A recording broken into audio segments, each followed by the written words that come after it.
Hey friends, welcome to Chirpee Tales. When I was young, I read a lot of Mills and Boon about tall, dark, handsome men with magical kisses who would whisk women away to the land called happily ever after. Then, of course, I always dreamt of such a perfect picture, the tall, dark, and handsome who would whisk me away to a happy land. But soon, I was out of that phase and I had a crush on pop singers. I even had posters of them hanging on my walls in my bedroom with warning signs outside the door. Enter at your own risk. Then came a phase where I was obsessed with cowboys. I certainly blame this on my father for making me a Clint Eastwood fan. During those days, we would hire a VCR and watch 3 to 4 back-to-back cowboy movies, most of them being Clint movies. Repeat, then again repeat, and then again repeat. So much so that I wanted to get married to Clint Eastwood kind of a cowboy. And voila, I felt I met someone whom I thought looked like a cowboy. Then reality struck. The Black Stallion was a beat-up old car and the cowboy turned out to be a jerk, and happily ever after seemed to be a neverland. Lekin फिर भी my obsession about cowboys remained until recently. One of my clients happened to be from Texas. I was to meet him for the first time in office. I was super excited. I had already made a picture of him in my mind.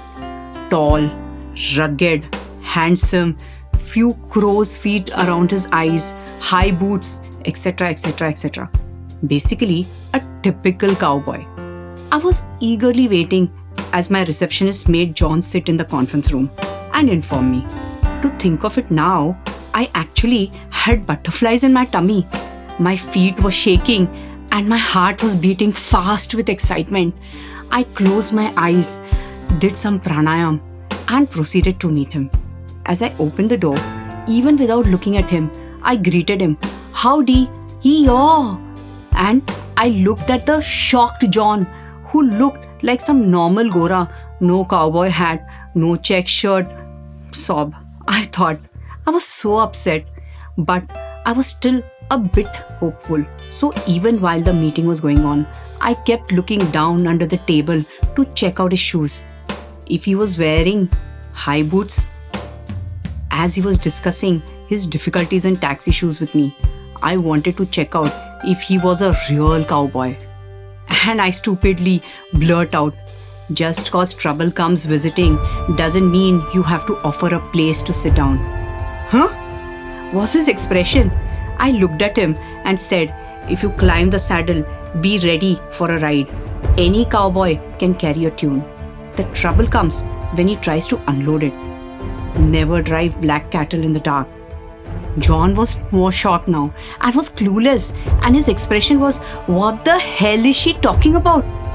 Suddenly, I came to my senses and said, haven't you watched for a few dollars more? At this juncture, John burst into a laughter and said, the man with no name is back, dead or alive. It's your choice. As he said this, both burst into a laughter. While laughing, I became serious and I asked him, listen John, tax later. But now, tell me, are you a real cowboy? John just opened his phone and showed me his pictures of him dressed like a cowboy and his ranch back in Texas and yelled, there, can you see me? The bounty killer? Bas, after that, I must have asked him thousands of questions about cowboys.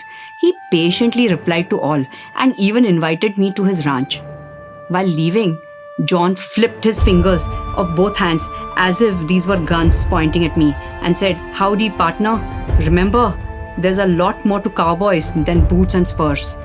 Then he winked and said, they definitely have a good sense of humor, and he walked away. Years passed, but my obsession of cowboys remained. One day, my husband Amar and I were having coffee at Istanbul airport when Amar just shook me and yelled, Shilpa, there's a real cowboy. Look fast, fast. He's so handsome, exactly the way you like. He even has your favorite blue eyes. By the time I turned, I saw this man from behind who certainly looked like a cowboy. He was tall, lanky, wearing a check shirt, cowboy hat, and high boots. As he walked fast, I yelled, "Yaar shit! I missed looking at him." Amar insisted, "Arey, what are you waiting for? Go, run behind him, check him out. He's exactly the kind of cowboy you like. Go run! What are you waiting for?" He just coaxed me into running behind this long-legged cowboy who walked so fast, and me ran behind him to get a glimpse of him. I crossed him, running much ahead, then walked the opposite side to see him. To see what? An old, haggard, absolutely looking London, talking Paris. Array means completely squint. Squint cowboy. Shit, I ran 1 kilometer to see this idiot. Though upset, I couldn't help laughing and getting angry at the same time with Amar.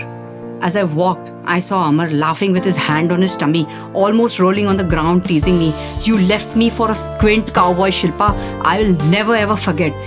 Ever. I had made such a fool of myself." Khatam.